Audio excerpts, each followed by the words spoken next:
세상의 모든 지식 언더스탠딩. 네, 자 이번에는 금리 얘기를 해볼 건데 요즘 정부에서 관심 있는 중요한 목표 중에 하나가 가계대출을 막을 수는 없으니 대출 받아가는 소비자들이 가능하면 장기 고정금리로 받아갔으면 정말 좋겠네. 그겁니다. 고정금리를 좀 은행 보고 늘려라. 뭐 할당량도 주고 자꾸 변동금리만 받지만 그래서 뭐 이런 할당 무조건 30%는 해야 돼. 뭐 이렇게 목표도 주긴 합니다만 또 채찍만 할 수는 없었던 모양이지. 뭔가 좀 제도적인 변화를 하나 바꿨는데 그게 바로 커버드 본드라는 건데 이걸 하면 또 왜 고정금리가 늘어난다는 거지.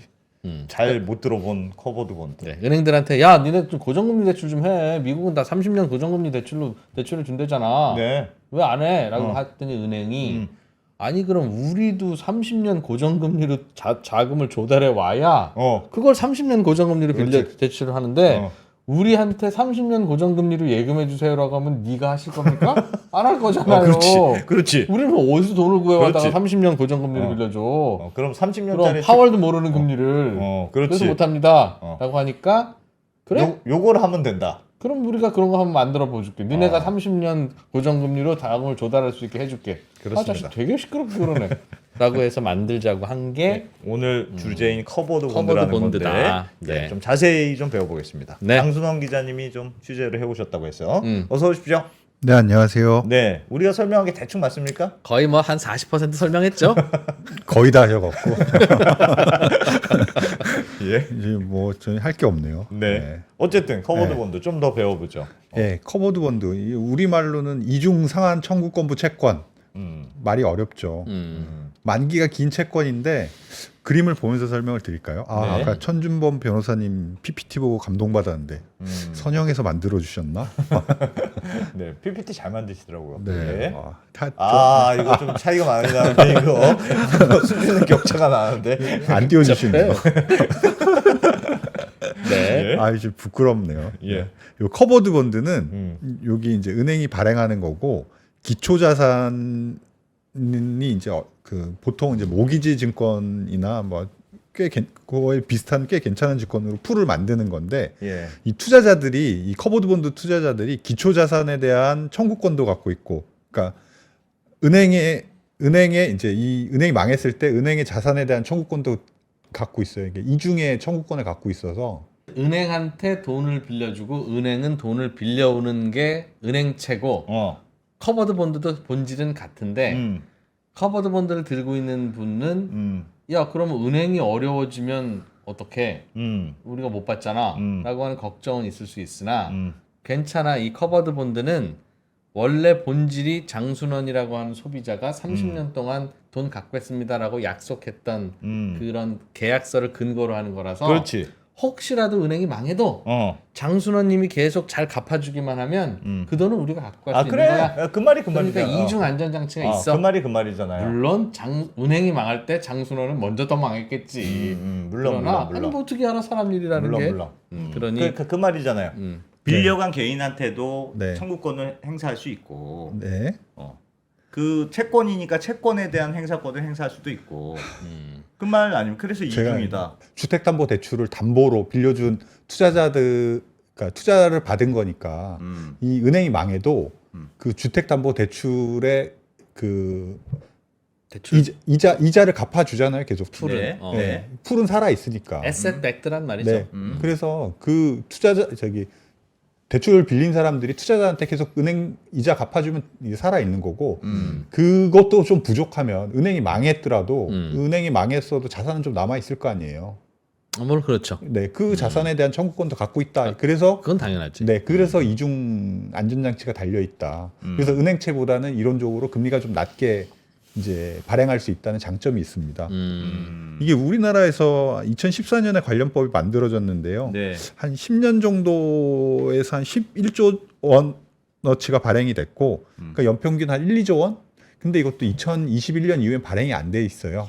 그래서 뭐 활성화됐다 이렇게 볼 수는 없는데 이게 생소한데 커버드 본드라고 뭐 우리한테 조금 익숙한 걸로 치면 이제 MBS라는 상품이 있습니다. 왜 우리 적격 대출이나 보금자리 대출 받을 때 이제 그 재원을 마련하는 어떤 그 자본 상품인데요. 여기 보시면 아까는 화면 잠깐 보여주세요. 그 커버드 본드는 이중의 상환 청구권을 갖고 있다고 했잖아요. MBS는 이 은행이 뭐 발행할 수도 있고 은행이 아니고 주택금융공사가 발행할 수도 있는데 여튼 이 SPV라는 별도의 회사를 만들어 놓고 거기다가 그 주택담보대출을 넘겨버립니다. 그리고 그 주택담보대출을 담보로 이제 MBS라는 상품을 발행하는데 그 MBS 투자자들은 그 주택담보대출에서 나오는 이자를 받아가는 거고 차이가 있다면 여기는 이중의 이제 안전장치가 있는데 여기 MBS는 이제 기초자산에 대한 청구권밖에 없다는 거 이론적으로는 그런 차이가 있어요. 뭐 그럼에도 불구하고 둘 다 비슷한 거는 자본시장 돈이 이제 주택담보대출을 하고 싶은 사람한테 자본시장에서 돈을 빌려다가 조달해주는 그런 뭐 그런 구조라는 점에서는 같다고 볼 수 있죠. 자, 가장 큰 차이는 MBS는 네. 발행하는 주체가 네. 정부 공사고. 그러니까 은행이 발행할 수도 있고 주택금융공사가 주택금융공사가 발행하는 거고, 건데, 네. 커버드 본드는 은행이 발행하는 거고, 네, 네. 구조는 뭐 똑같고 사실상 똑같고, 네. 그 차이가 있는 건데, 네. 그러면 정부가 MBS를 계속 지금도 발행하면서 그 자금 조달해서 고정금리 대출 해주고 있는 거잖아요. 네. 그럼 계속 그걸 열심히 잘 하면 되지 왜 은행들한테 커버드 본드를 발행하라고 갑자기 야단을 쳐요? 가장 쉬운 방법이죠. 그 정부가 정책금융을 키워갖고 늘려갖고 그냥 그 돈으로 조달해서 대출해주면 가장 손쉬운데 그럼 우리나라 은행은 계속 지금처럼 언제까지 정부가 계속 시범만 보이냐? 네. 이만큼 했으면 니들도 따라해? 네. 뭐 대출 중개 창구 역할밖에 안 하잖아요. 그러니까 이제 은행이 이제 대출 기관으로서 장기 자금을 조달할 수 있는 능력을 키워야 되는데 예. 뭐 언제까지 그 역할만 할 수 있느냐. 이제 주금공은 옆으로 빠져서 은행을 지원하는 정도만 하고 은행이 좀 직접 해봐라. 뭐 알겠습니다. 이런 취지도 있고 더 중요한 게 있는데 이제 주택금융공사 그 전에 요걸 한번 화면 잠깐 보여드리고 밑에 보여드리면 아까 커버드 본드랑 MBS랑 예. 가장 큰 차이가 뭐냐면은 커버드 본드는 은행이 발행하는 거고 은행의 대차대조표, 은행의 자산으로 남아 있다는 점이 중요합니다. 그러니까 은행의 부채로 남아 있겠죠. 예. 네. 그다음에 이 MBS는 아까 말씀드렸듯이 SPV라는 별도의 회사를 만들어서 자산을 넘긴다고 했잖아요.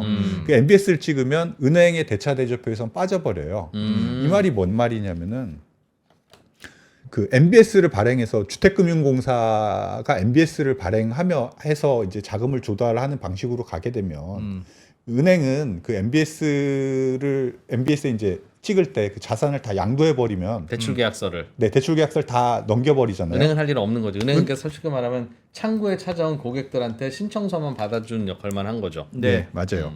이 그림을 보면서 설명해 드릴게요. 이 그림도 좀 부끄러운데 이게 이제 MBS 부끄럽겠다. 네. 아우 부끄러워. MBS인데 은행이 이제 여기 주금공을 통해서 투자자들한테 자금을 받을 때 요 주담대를 다 넘겨버리잖아요. 예. 예. 주담대를 넘기면 은행한테는 주담대 넘긴 돈만큼 돈이 들어오잖아요. 예. 그 돈이 들어오면 은행은 뭐 다시 주택담보대출을 하든지, 뉴머니가 되죠. 네, 뭐 다른 대출을 할 수 있잖아요.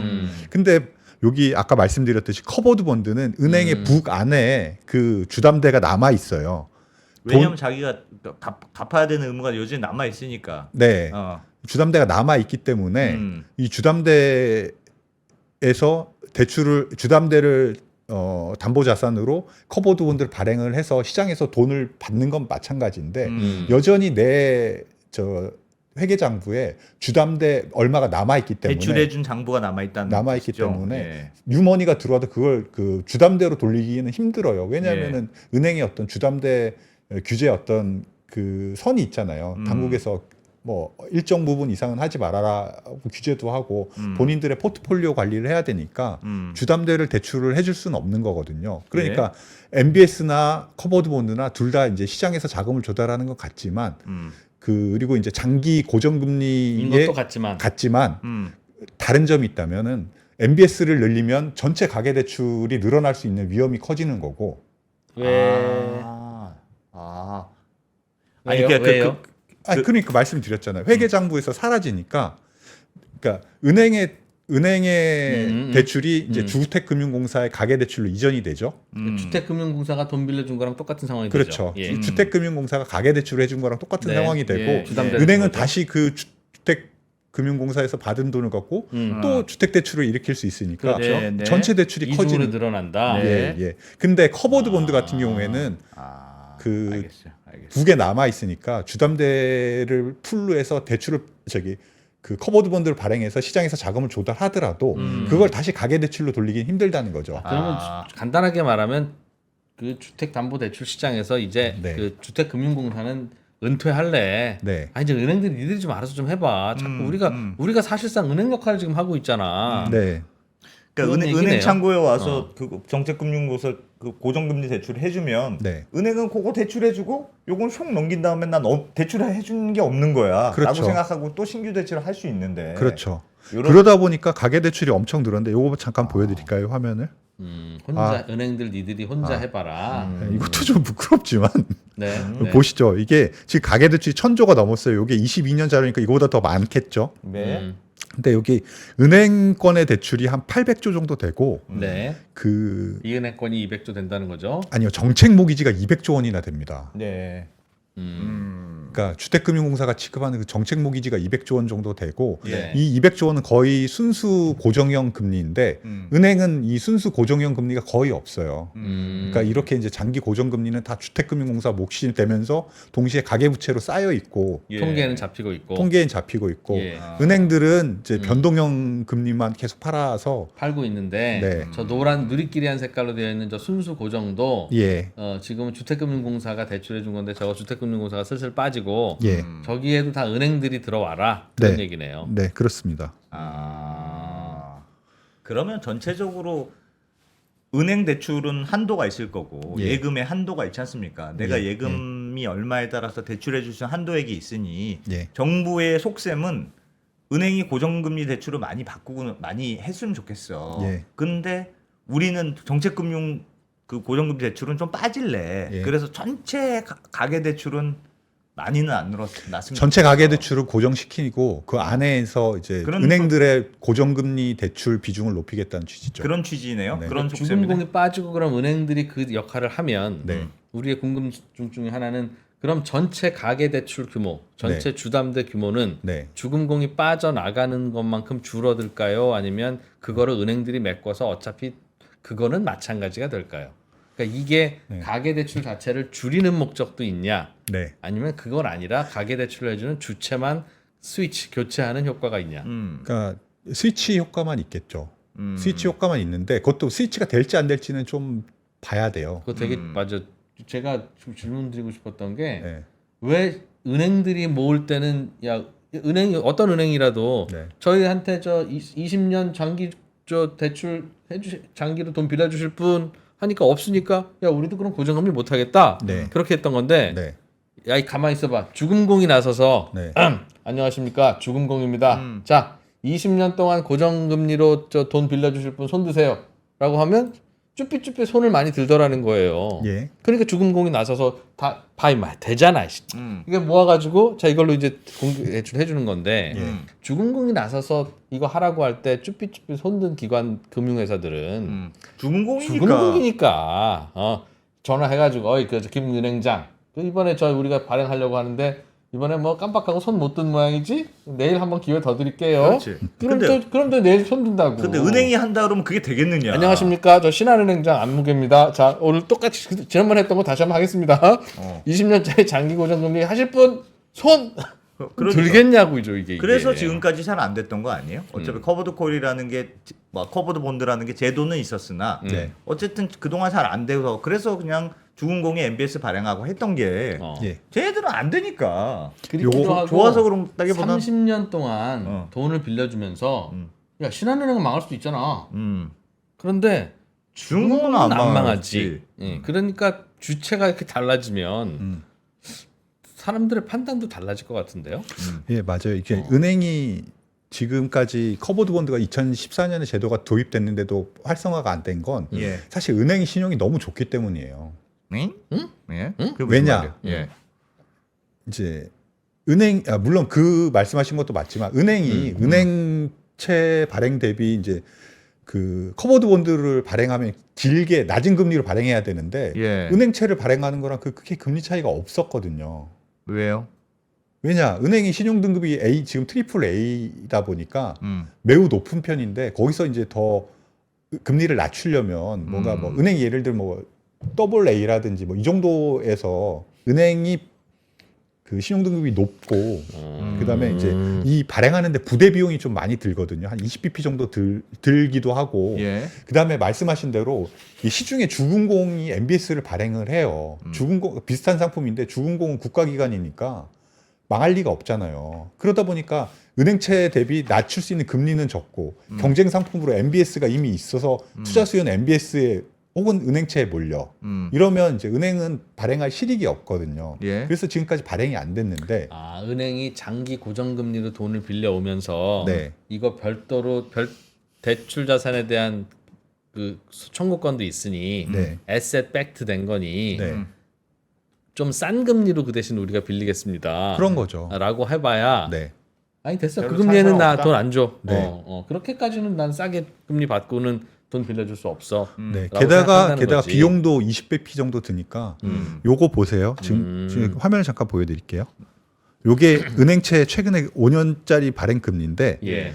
은행채 금리가 3.5고요. 음. 요 주금공에서 발행하는 MBS가 3.4예요. 그다음에 국채가 3.18인데 통상의 경우에 은행채하고 국채 사이에 이 이론적으로 커버드 본드 금리가 이렇게 형성이 될 거잖아요. 예. 그렇죠. 그런데 요 금리 은행채랑 이 MBS 금리 차가 10bp밖에 안 나요. 지금 이론적으로. 예, 한 20bp 나네요. 저 숫자로 보면. 네. 네. 지금 숫자로 보면 10bp죠. 3.5고 3.4니까. 네. 주황색이 뭔데요? 요게 그런 거좀 주황색이 써줍시다. 주황색 밑에 MBS입니다. MBS. 아, 주황색이 MBS. MBS. 예. 네. 파란색이 은행채. 그러니까 10pp밖에 안 되니까 아까 발행 비용이나 이런 거 생각하면은 커버드 본드도 이 정도에서 형성될 거잖아요. 그러니까 발행할 이유가 없었던 거예요, 지금까지. 알겠습니다. 그런데 지금 정부가 그래서 이렇게 하니까 도저히 안 되니까 잘 요번에는 주금공이 은행이 커버드 본드 찍으면 보증을 서줄게. 보증을 서줄게. 사실상 그러면 주금공이 갚아주는 거다. 네, 문제가 생기면 주금공이 갚아주는 메커니즘으로 바꿔놓은 거예요. 그래서 예. 그렇게 하면 금리를 5에서 최대 한 20bp 정도까지 더 낮출 수 있으니까 예. 적어도 기존보다는 10bp 이상 더 금리가 떨어질 거다. 그러면 이제 시장에서 조금 소화가 되지 않겠느냐 해서 요번에 그렇게 주금공이 보증을 이제 서는 카드를 내민 거죠. 그러니까 사실상 주금공이 발행하는 MBS랑 다를 건 똑같은 없어요. 거네요. 그냥 주체만 네. 형식적인 주체만 은행이 발행하는 건데 네. 사실상 MBS 껍데기를 씌워서 그 투자자들한테 판다는 뜻이네요. 아니, 커버드 본드. 그러니까 커버드 커버드 본드인데 본드라고 나왔는데. 주금공이 그냥 지급 보증을 해주니까 네, 네, 네. 사실상 MBS랑 같은 거 아니냐. 뭐 그렇죠. 어. 거의 그렇습니다. 모양은. 그렇게 해서 이제 장기 고정금리를 좀 늘려보려고 하긴 하는데 좀 공교롭게도 지금 금리가 하락하는 시기인데 이게 장기 고정금리 늘리려고 해도 일단 뭐 공급은 한다고 해도 수요가 있어야 되잖아요. 금리가 지금 떨어지는 시점인데 이 장기 고정금리에 대한 이제 수요가 뭐 이게 이제 은행 보고 장기 고정금리를 늘리라고 하면서 그 자금 조달 루트로서 만들어주는 게 이제 커버드 본드인데 네. 소비자들이 뭐 수요가 있어야지 이 커버드 본드도 발행해서 자금을 조달해서 빌려줄 거잖아요. 네. 근데 지금 금리가 내려가는 시기다 보니까 고정형보다는 변동형에 대한 이제 메리트가 훨씬 커진 상황이잖아요. 근데 시장에서 보면 이게 좀 타이밍이 좀 안 맞는 거 아닌가? 겨우겨우 만들어서 30년짜리 만들어 내봐야 네. 누가 저 30년 대출 받겠습니까 하고 네. 번호표 뽑고 오겠냐. 네, 그렇죠. 약간 그런 그럼 뭐 정부가 지금 다 쓸데없는 짓 하고 있다는 얘기입니까? 뭐 정부 입장에서는 지금 설명을 어떻게 하시냐면 정부 입장에서는 변동형이랑 고정형이랑 지금 금리가 내려가다 보니까 고정형 금리를 많이 싸게 해야지 지금 그나마 좀 팔릴 거 아니냐. 그렇죠. 게다가 최근에 금융당국 숙제를 내준 게 있거든요. 니네 지금 순수 고정형하고 5년에 한 번씩 그 금리가 바뀌는 주기형 상품을 잔액 대비 30%까지 키워라. 지금 18%인데 엄청나게 많이 이제 늘릴 유인을 숙제를 던져줬어요. 예. 그래서 일단 뭐 일종의 정부발 수요를 만들어주는 상황이라서 뭐 그렇게 하면은 좀 고정형이 팔리지 않을까 더 그래서 그러면 고정형이 팔리면 커버드 본드에 대한 수요도 좀 생기지 않을까라고 예. 이제 기대는 하고 있는 상황인데 뭐 얼마만큼 그게 될지는 사실은 뭐 시장 상황에 따라 좀 달라질 것 같긴 합니다. 그런 소식이었다는 거군요. 네. 커버드 본드 활성화 방안. 음. 하기 어려운가 봐. 미국 은행들도 이거 못해서 미국의 그 뭡니까? 미국 갔다 왔으니까 알잖아. 파니메 뭐 페니메. 페니메 아 진짜. 파니메라고도 합니다. 한국에서는. 프레드 맥. 어? 뭐 이런 덩치 큰 친구들이 그 대신 해주죠. 네. 네.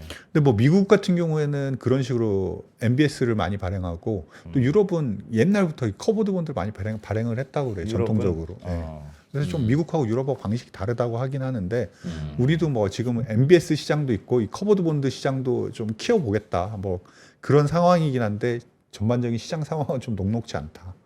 이런 상황입니다. 이런 것도 또 사줄 사람이 많아야 네. 또 뭐 사실상 이 그러니까 작동하는 건데 이 정도 그러니까 이 정도 은행채라면은 은행채나 뭐 이런 MBS나 커버드 본드 같은 경우에 사실 시종의 문제가 아니고 예. 많이 이제 유통이 돼야지 그게 사실은 중요하거든요. 예. 많이 유통이 되고 그래야지 금리가 좀 낮아지는데 커버드 본드는 사실은 아직 그 유통 물량이 많지도 않고 이름도 생소해요. 생소하고 MBS라는 대체 상품도 있고 어. 은행 입장에서는 은행채랑 MBS랑 금리 차이도 안 차이도 안 나는데 나는데. 그냥 차라리 그냥 은행채 5년짜리 뭐 10년짜리 한번 더 찍어볼까 이게 더 간편한 방법일 수도 있거든요 사실. 감독 당국에서 커버드 본드 얼마 발행했는지 연말에 제출하라고 하겠지 그럼. MBS도 뭐 바로 얼마 전 일이지만 네. 정부가 발행했는데 안 사잖아요. 그러니까 은행들한테 전화했다니까. 니들이 사라고. 자기들이 진짜 창구를 해서 했는데 다시 우리가 이걸 왜 사라고? 했지? 그럴 거면 차라리 고정금리를 그냥 우리가 대출해줬지. 그런 나라라서 잘 될지 모르겠는데 잘 돼야지. 그래야 또 고정금리로 또 대출을 받아야. 너무 변동금리 대출이 많아서 맞아요. 고정금리를 지금 좀 바꿔야 된다는 은행에 가시면 거. 지금 그 주금공에서 적격 대출을 취급 안 하거든요. 올해부터. 이제? 아. 그게 이제 9억 원 이하까지 이제 장기 고정금리로 대출해 주던 상품이 정책금융 상품인데 네. 그 취급을 안 해요. 그러면 지금 서울 평균 집값이 10억이 넘잖아요. 아파트 값이. 근데 은행에 가서는 그런 뭐 10억 넘는 집에 대해서 장기 최소한 뭐 10년 고정 이렇게 할 수 있는 상품이 하나도 없는 거예요. 그러니까 좀 문제가 있는 거죠. 그 지금 우리나라 어떤 그 금리 상품 구조가. 그래. 예. 다 변동금리만 있으니까 네. 물가가 좀 올라갈 때 물가 잡느라고 금리를 못 올려요. 물가 잡으러 가면 그래서 금리 올리면 대출 받았던 사람들이 다 그냥 비명 지르고 기절하고 그렇지. 그러니까 네. 어떡하지? 그러다가 다시 돌아가고 음. 그러니 대출 받은 분들은 이제 고정금리로 가능하면 하시면 좋겠습니다. 그런 건데. 근데 그럼 집값을 어떻게 잡아? 집값이 오르면 다 고정금리인데? 안 팔아. 아니죠. 집값은 공급을 늘려서 잡는 겁니다. 제가 몇 번 말씀드렸습니까? 안 팔아도 그 집값이 오르더라. 미국 보니까 딱 고정금리가 너무 많아서 쌌을 때 고정금리를 많이 팔았더니 집을 안 팔더라. 뭐 이런 일도 일어났다고 하더군요. 알겠습니다. 커버드 본드 이야기까지. 조금 오늘은 어려운 어려운 걸 얘기였는데. 배워봤네. 아, 진짜 어려운 거라서 처음에 너무 버벅거렸는데 네. 아니, 괜찮아요. 늘 뭐. 내가 무슨 얘기 하고 있는 거야 지금? 이 네이버 프리미엄 네. 콘텐츠 가시면 네. 오늘 얘기한 버벅을 글로 조금 자세히 추려서 해놨다. 자세히 좀 설명을 해드리겠습니다. 알겠습니다. 네. 언더스탠딩 텍스트. 네. 구독 한번 보시면 장수동 기자가 써놓은 글도 있으니까 네. 참고하시면 될 것 같습니다. 자, 고맙습니다. 고맙습니다. 네, 고맙습니다. 네.